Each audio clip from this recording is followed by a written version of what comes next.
Okay, live. How are you? Yeah. What are you drinking? Well, it's coffee pods and mud, so I thought I would have a It's coffee. just it's just such a small cup. Is it just espresso? We espresso. Oh, okay, that's nice. That's nice. Yeah, you're very on brand. I like it. Um, Sam, what do you think of the gym? Oh, it's amazing. They've done a great job. It's unbelievable, like genuinely unbelievable. I think the funniest thing is that like people who have trained there are like, oh man, it's crazy. And then like any photographers or others that have been there are like, the lighting is unbelievable. It's like all the boxes have been ticked. That's what you get when your best mate's a photographer. Yeah. She's like, don't put the rope there, put a downlight there. You're like, what does it matter? It matters. Um, Sam, have you started like proper firefighting work now? Are you back? Yeah, I started in December, so I've been doing it, what, like 5 months now? And how did you find going back? Was it like a big adjustment, or were you like, oh, it's just like it used to be? Yeah, it's weird. It kind of just feels like that's what I've always done. So Yeah. there was a little adjustment period, like the first, like working shifts again, like the first couple of times working nights. Getting called at like 3 a.m. feels a lot different when you're 40 than it did when I was 20. Did you when you were doing it first, if you're on call, where was it, Leeds you did it in before, or Manchester? Yeah, I was in West Yorkshire, so but my stations were mainly Leeds based. And did you stay in the station if you're on call there as well? So I was whole time in the UK as well. So when you're working nights, you have to be on station. Okay. And do you do that now as well? Yeah, that's the same. You have to be. It's a full time position. So yeah, I work 24 hours on, 48 off. So for that 24 hours, I'm on station for 24 hours. Okay. And what do you notice? Is there a difference in uh say the attitudes or the, I don't know, like the character or whatever of firefighters there now compared to when you were doing it before in the UK? Is it like same but different, or do you notice a big shift? I think it's pretty same. I think like that sort of job kind of attracts the same sort of person and personality, like wherever you go. I think you have to be a certain type of person to kind of put yourself into that kind of job. Yeah, there's a certain type of person who wants to walk towards danger and fire. Yeah, that's fair. You do you miss like, are you looking at the semi-finals and I saw a post last night, Barbara Spin put up a post saying they call it like the machines semi-final, and like you popped into my head straight away of like, God, there must be a certain level of FOMO when you see the programming coming out. You're like, man, I really would have loved to give that a shot. Uh, I'm kind of like in a different place now. Obviously, like I still see workouts and think, oh, like I would either do well or not at that.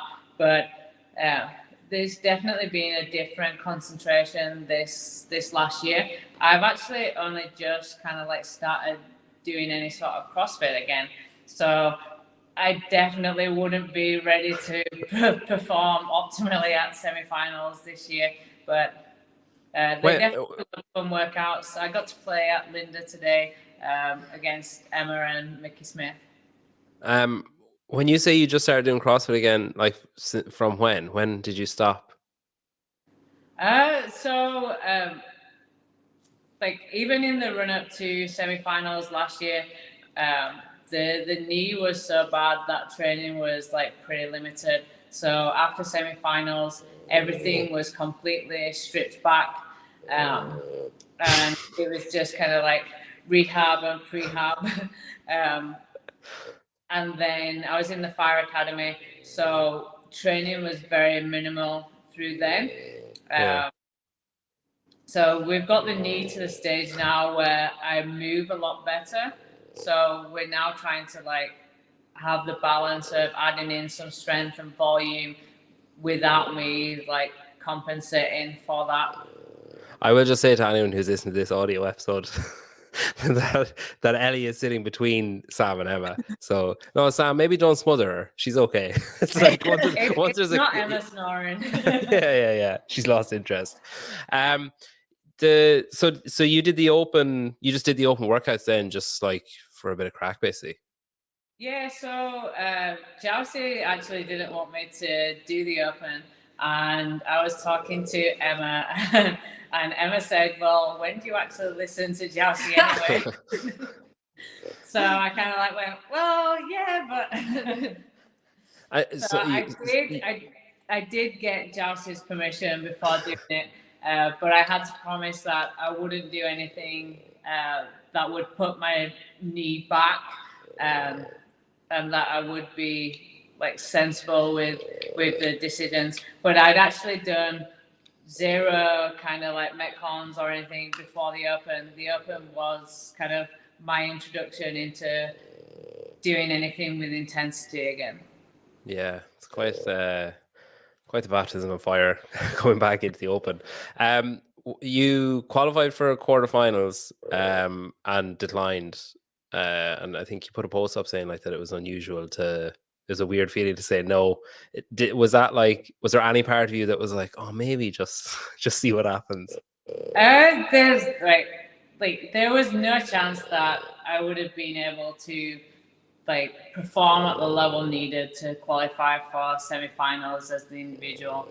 And if by any like miracle I had have qualified, like I wouldn't have been able to get the time off to compete in Berlin, and kind of what I would have had to put my body through to prepare that for that, like I just can't do that anymore. So it's like the decision was hard in one respect, but also easy to make. One of the things I remember hearing like footballers and like other people talk about that, the kind of once you retire, like the structure is kind of weird, like where, you know, it used to be that you get out of bed, you put on your clothes, you go to the training ground, you do your training, you know, you come home, you get ready for the next day's training basically. And you obviously had a similar kind of setup or you know, like daily schedule, I guess, to that, where it was all focused around like competing and, you know, being ready for the next test or whatever it was. Was that kind of adjustment difficult, or was it made easier by the fact that you had a plan in place and you were walking into a different kind of avenue straight away? I didn't really give myself any like time to be like that. Like literally, semifinals finished. I was still doing bits of training. Emma came out to stay at mine for the games, so I would do like bits like with her. And as soon as the games was over, I literally had that week, and then I started the Fire Academy. So there was no time where I felt lost or anything because I was straight into the next chapter. You've qualified for age group. Are you going to accept that invite? I already have accepted it. Wow. Okay, that's exciting. I'm guessing that's just easier to swing with work, to be like, I'll be gone for 4 or 5 days rather than I need to go to Germany and whatever else. Yeah, and it's kind of different. So I didn't think that I would qualify from quarterfinals to semifinals. So then when I did, I was like, each stage was kind of, there's no pressure on me. The concentration with my training right now is to keep the knee as healthy as possible and to be in the best position I can for firefighting. So the qualifying for the games in the age group was never the concentration. And I was just having some fun, and I'm a competitor. So like my coach was like, Joust was like, why are you wanting to do it? And it's like, well, I always want to like push myself. I know we've not been doing that kind of training, but let's see how the knee handles more volume. Let's see how like we handle going with a bit of intensity. Yeah. And yeah, so like preparing for the games this year, it's like will be different to any other year because the focus still has to be like keeping the knee healthy. There's certain things that I still can't do, and right now, like I'm moving a hell of a lot better, but the leg is still very weak. So we've got a lot of work over the next like 2-3 months trying to regain some strength through the leg, and so that will be the focus as opposed to kind of I'm going to the games to try and win the games. I'm going to the games just to test myself and have some fun. Do you think will you always do the Open? Will you always like? Is it something that you like? Will you go up through the age groups? Do you think? I think it's once you're kind of like in that mindset, and I've done it every year since it started in 2011. So it's kind of like it's like a ritual. Yeah. Even though like the weeks coming up to the Open, I didn't really have much intention of doing the Open. The week that the Open was going to be released, it's like I wanted to do it. I wanted to be a part of it. There's all the hype in the gym around it. And there's everybody else getting ready to do it. So you just kind of get sucked in and you're like, I've got to do it now. Yeah. Once you see a clue pop up or something, it's like you just can't not start thinking about it and want to get involved. That was actually that was remarkable. Ellie moved there, and I was like, "Oh, we're sorted." No, it's worse. Like every time she moved, it's like she found a worse position to lie in. Emma, you've obviously this is a different, a very different prep from other years. Like similar in some ways. Maybe just hold her upside down. Similar in other ways where you went abroad. You did that last year. You're training with Mickey. You trained with Mickey last year. But I guess the big difference this year is the facility that you have available to yourself and the fact that you can have. I remember you referenced in the past that if more than one person came, someone just basically had to stand there and wait and then train afterwards.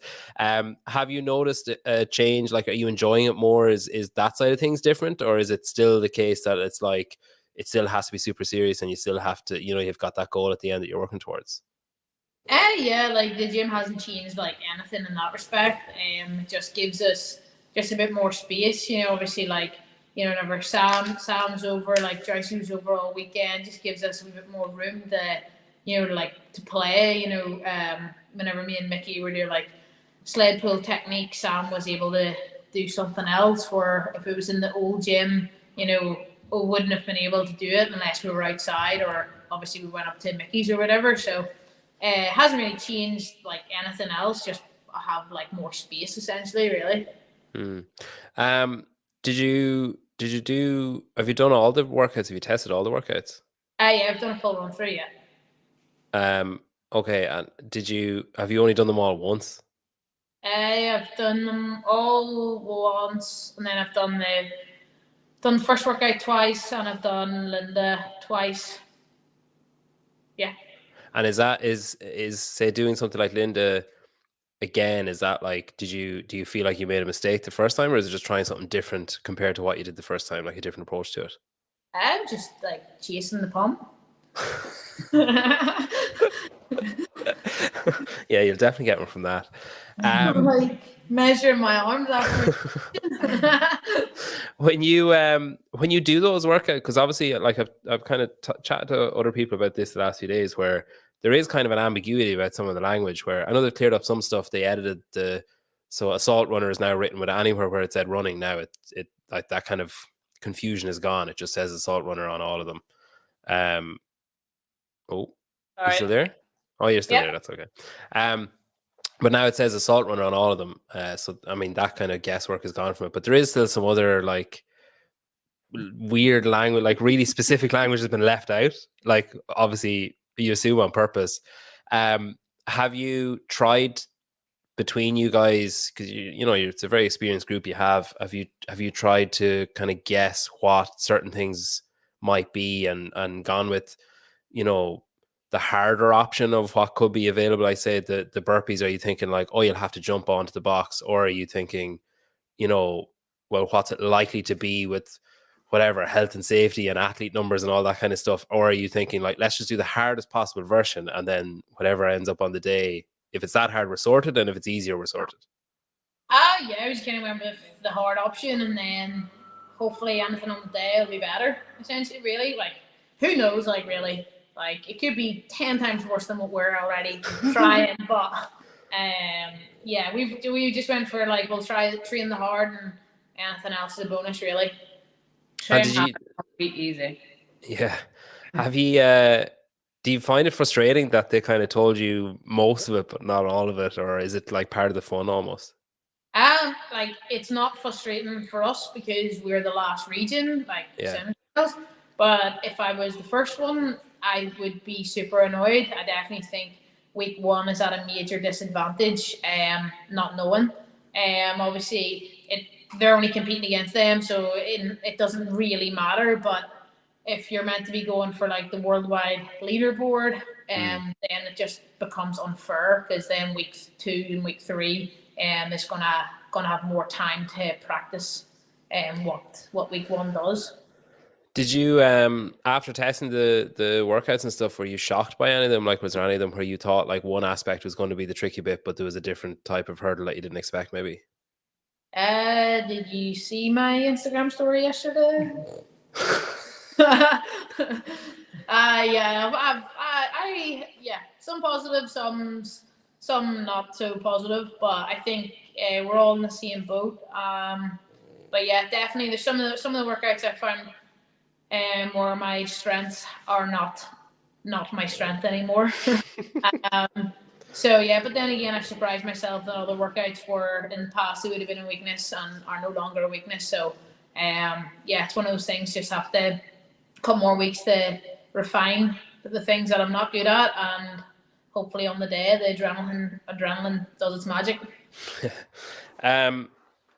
Sam, in you've kind of been around the sport a while, and you've seen all the different, like from its, I guess, like smallest version on the ranch to Carson and then Madison, and you've had Castro all the way up and now Boz. Like when you see the programming for semifinals, are you like, yeah, that's perfect, love it, or are you like lamenting for what used to be, or do you think like are you happy with the programming when you see it?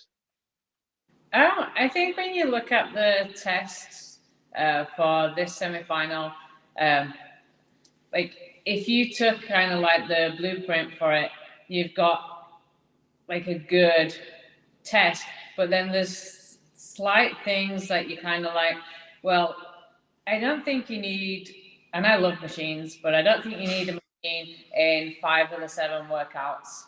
And just like kind of like little things like the ring complex workout. I think like the way the format of the sprint, reset, sprint, like you're kind of going to take away some of that risk taking and some of that sprint by putting the ruck in. Like save the ruck for the games. Get them doing ruck ring muscle ups at the games where you can actually get them doing other things. Like they could be part of like assault course or something like that. I just think that you might lose some of the intensity there because of the ruck. And then obviously we don't know with the sled pull overhand what kind of pull it's going to be, but when you have such a machine dominant workout which favors a heavier kind of athlete, and then you put a heavy sled which again favors a heavier athlete, it's just like, why was that not paired with the handstand walk with the pirouette? Because then you've got a gymnastic element paired with the machines. So there's just like kind of like slight adjustments that I think would have then made it a more well-rounded test. If he still wanted to do the more advanced gymnastic elements, that you could have kind of like swapped a few things around and just made the tests maybe a little bit more well-rounded instead of being biased in one direction or the other. Do you think like would you be happy, say, if once the games is over and you kind of zoom out and look at like open quarter, semis, and games, and you see the whole thing as like one test? Do you like, would you be satisfied with that kind of outlook, or because this is a funnel towards the games, do you think that this in and of itself needs to be a test like you're talking about that's balanced and everything? I think like I think you should have like each segment should be balanced in and of its own, but then it should also show a progression to the games. Which that was why I kind of thought, well, yes, putting in the ring complex is like a good test, but then you could then advance that at the games by adding weight, by adding. It's like kind of like how do you advance that then when you're taking it to the next step, kind of thing. Yeah, 2 reps, 2 reps per complex. The different again this season. I feel like I kind of say this to you every year, Emma, coming up to this part of the season, but it's different again this season where now there's 1 semi-final instead of 2, and there's 11 spots up for grabs. Is it the same? Do you feel like the same amount of pressure as you felt last year? Do you feel like is it more intense to kind of because everyone's going to be in one spot? And I guess someone was saying yesterday how you in the past something might have come down to milliseconds between you and one other person, whereas now it could come down to milliseconds between you and like 6 other people because there's so many more people in the field. Yeah, like that's exactly it. I think. I wouldn't say there's more pressure, but like the bigger the field, the more more depth there is. So it's like maybe like last year, like I don't know, my worst place finish was like a 7th or something. Where this year, there's at least I would say 20 girls are fighting. Probably more 25 girls are fighting for 11 spots. So now maybe that 7th place turns into a 25th or 30th. So that's obviously going to be massive, like points wise, if you have like one bad event. And then, we don't know, like obviously the machines, like there could be some absolute just beasts out there, there's always like that 1 or 2 people that come through that just are like, yes, machines, this is me. So it's a lot different this year. So it's absolutely anyone's game. Yeah. I do kind of feel though if somebody's saying yes, machines, that they're probably saying, oh fuck, handstand pirouettes. So like there's probably is a payoff there. Do you view like if you don't not that I think this is gonna happen, but if you don't get a ticket, is that a failure then? Or is the lens kind of shifted a bit because it's such a larger field, and as you say, there's 20 or 30 people, where last year there was maybe like 7, 8 per semi-final. We don't even need to think like that. Just hopefully it doesn't come down to that. But like if I don't make it to the games, like in my eyes, yes, it is a fail. Yeah. So there's no other answer. It's not an option. She's gonna go there.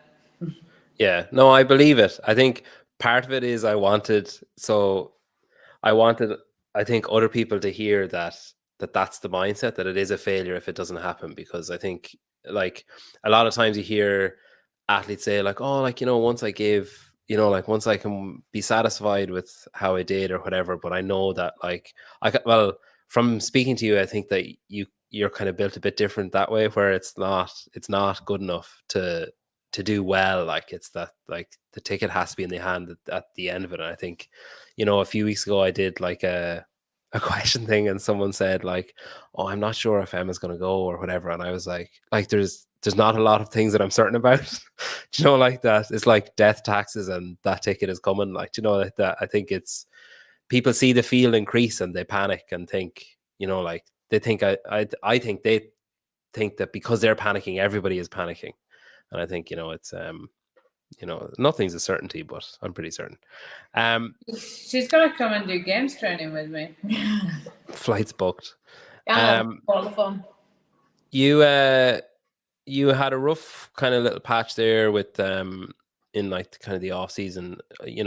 Again, I could have said that to you any of the years that you've been coming on.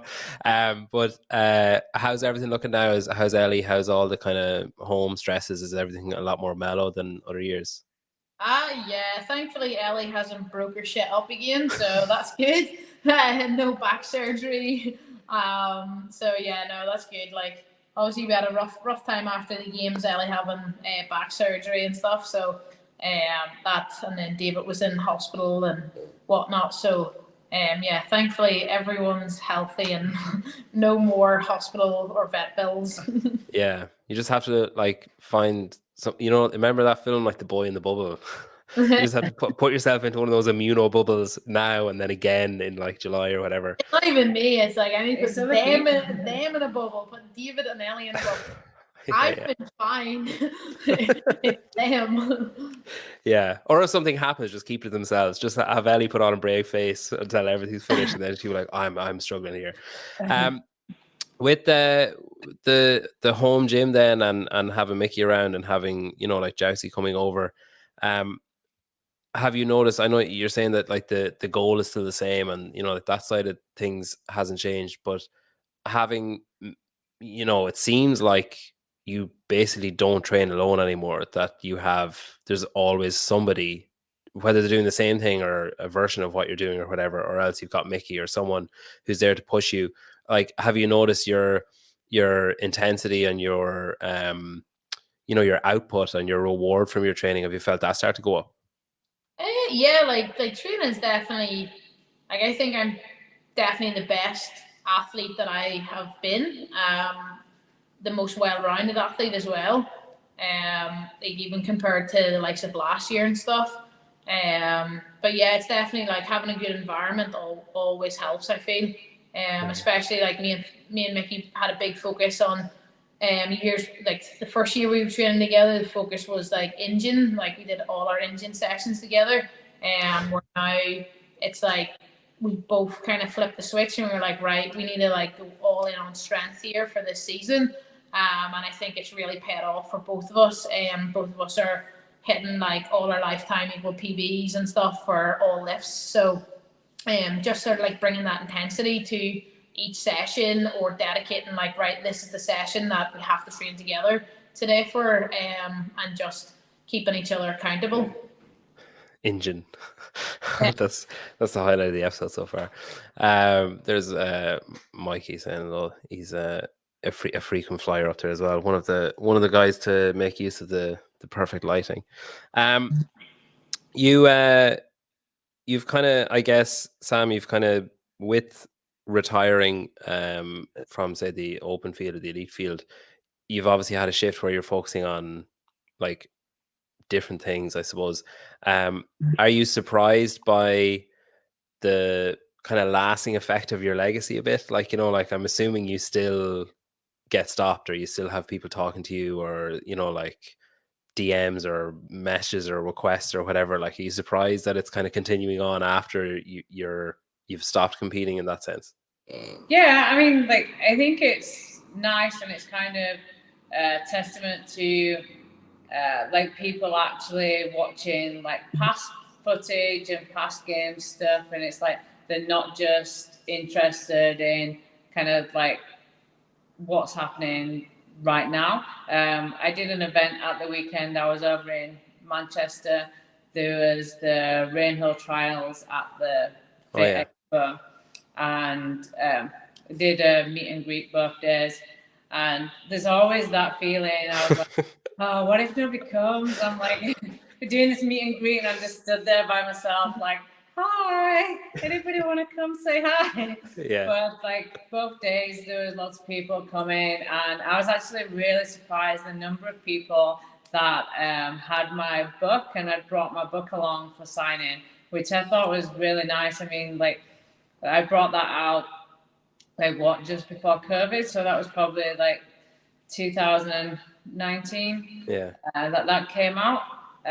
So it was just really nice, and it just made me feel like kind of like that it is worth me still like going to the games in Masters. People actually care. They were really excited that I'd qualified, and there was a few people that were going out this year, and they were like, oh, we're coming out early, we'll come and watch the Masters before the individuals and stuff. So it was just like a really nice feeling that you don't retire and then you forgot about. People actually still remember you. Yeah.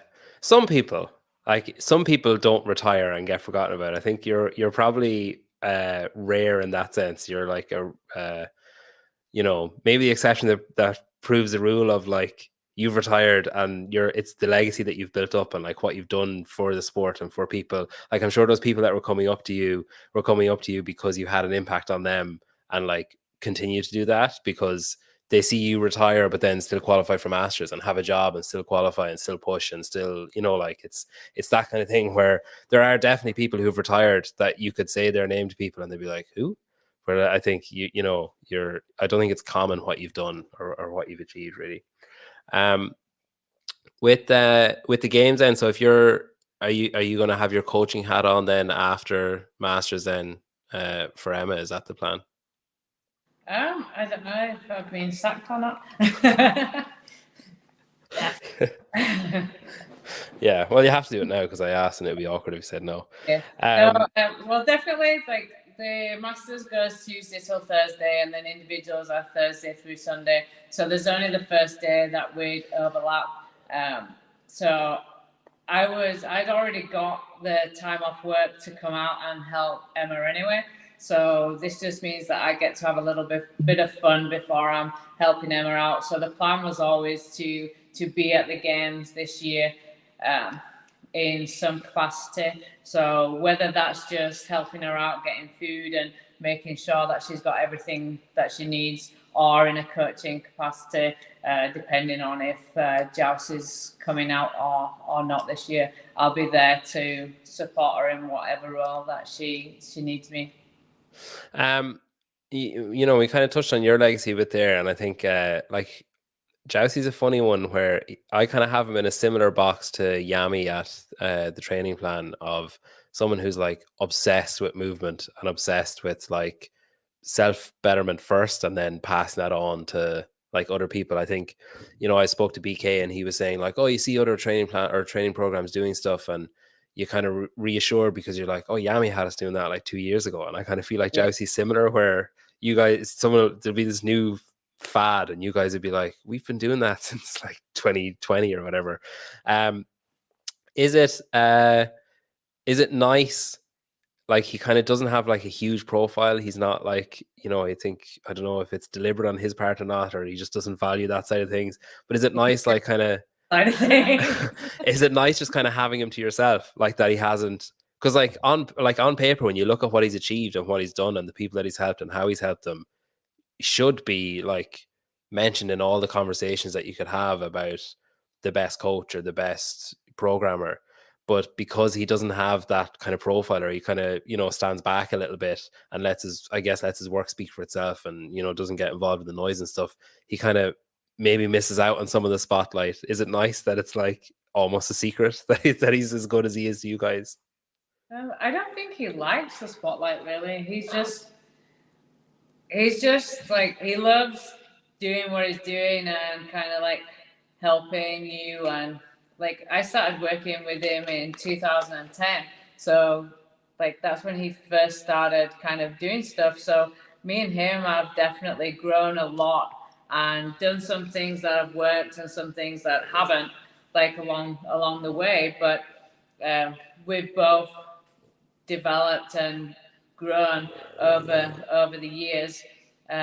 He's always been kind of the type of guy that'll just kind of like stand in the shadows and just kind of be watching from the side. He doesn't want to be like in the limelight, or like when he's helped lots of different games athletes as well, not just like us at various points, but he'll never post about working with them or brag about working with them. He just does what he needs to do and kind of then. Like when I was interviewing him, I asked him some stuff, and he was like you're saying, he was reluctant. I was like, come on, man, like give us the goss. He was like, oh, like work with a couple of Premier League footballers, and he's just kind of like really like downbeat about it. Like wasn't like, I'd be like, I wouldn't shut the fuck up about it if I was like, yeah, it's pretty. He's a humble guy. You guys obviously. So was it 2017 regionals when you guys kind of met and started training together and stuff after that? Yeah, 2016 after Sam did the games. Okay. And Sam, like, you know, you don't have to get too soppy if you don't want to, but when you look at Emma now, you know, going up in, like, arguably, I think the hardest region, like on paper anyway, and being well capable of holding your own, and you know, a shoe in for a game spot if everything goes the way it should go. And when you compare that to the Emma that you met when she first started working with Jousey and first started training with you, are you like, is it back then were you kind of like, oh yeah, like she'll do well, she'll go places, or are you kind of impressed by, you know, I guess the legacy that she's building for herself? Not impressed at all. She always had that capacity. Like in training, she always had the capacity to be a games athlete. It just took a few years for I think her to have the confidence in herself to perform that way in competition. Like in training, she would always like destroy me. But then on competition day, like I can always pull something extra out of the bag for competition, and I think it just took a few years for Emma to have the confidence to perform the way that she did in training on the competition floor with the extra pressure, and I think that was the best thing when like she finally made it to the games. I was like, you've been capable of this for like the last 3-4 years. It's like, and now you've got the confidence. Let's just like keep that going. Emma, you have the daily grind, you have the gym there, your house, you have, you know, your own athletic endeavors, I guess, or you know, your competitions and stuff that you're involved in and stuff. Have you thought about like what happens after, like what happens after you stop competing? Like, are you gonna do a Sam? Are you gonna go to like 40, or are you gonna stop sooner? Like for me, like yeah, I've got daily grind and stuff, but like I still have like all my motocross guys and whatnot that I've had from before I started CrossFit. So for me, like life doesn't really change at all when I quit CrossFit. I'm just not gonna be set like a CrossFit athlete that's training full time for a sport. But for me, I still will work on PT my motocross guys, my mummies, you know, and stuff together. I'd probably just start PTing a little bit more and start working a little bit again with the younger generation of like the motorsport. Because obviously that's my passion from the start, and I would say it'll always be my passion. And then obviously just keep pushing like daily grind as far as I can. But like I don't intend on going to the Masters, but you know, we'll see. I also was quitting in 2017, so we'll see how it goes. Would there be a step in between, do you think? Like, because I saw, was it yesterday, the day before, you put up a memory of Filthy 150, and you said like, oh, like, you know, some of the teammates are in this picture, and then that kind of got me thinking of like, oh, I wonder, like, is that a practice run? Is that like a little trial to see how that goes? Yeah, that's fair. Follow my YouTube channel. Figure it out. How have you found doing that? Yeah, they can fucking subscribe to this one first. Piss off. They can subscribe to this one first, then they go over there. How have you found doing that? Like, are you like, are you comfortable doing that? Are you comfortable, like, you know, just like letting down the veil a bit and letting people see what's going on day to day? I think, or would you and Anya give two very different answers to this question? Are you comfortable? A lot. The world is not ready to see the full Emma McQuaid. I had to like proof the video about 5 times. Like, Anya, I think we need to take this out. There's 29 seconds that cannot be showed on air. Unfortunately, yeah, I think we'll like team it in, okay, so people can see. So maybe you're too comfortable then. You're too willing to let people see. I think that's the problem. Yeah. Bit of a filter doesn't hurt. There's Mikey's asking you to mention the channel. It's done. It's done. Okay, so with that channel, then is it going to be a whole lead up to semi-finals? Maybe a vlog during semi-finals, a whole lead up to the games. Is that the plan with that? Yeah, like I think we're just kind of like just going with it at the start. The biggest one was just kind of like get the gym launched, and like obviously Black Box have launched the gym already, but we've kind of done our own little twist on it. It'll come on Sunday. And I think like Mike is coming up next week. We're gonna do a few like semi-final test days, talk over the workouts and stuff, and then Anya's gonna be vlogging Berlin. Then so we'll just do a little recap and like just kind of like airport, all that kind of carry on check-in and stuff. That's cool. Okay, well look, I'll let you go and get on. I know you've more shit to be getting on with for the rest of the day. I appreciate you taking the time out. It's been great to catch up with you. Best of luck with the lead up to the Masters and everything, Sam, and safe flight back and everything. And we'll see you in Berlin. Emma, best of luck with the lead up. I'm fucking pumped. It's like I'm really excited to see how that goes. But yeah, thank you and best of luck with everything. Perfect, thank you. No problem, my pleasure.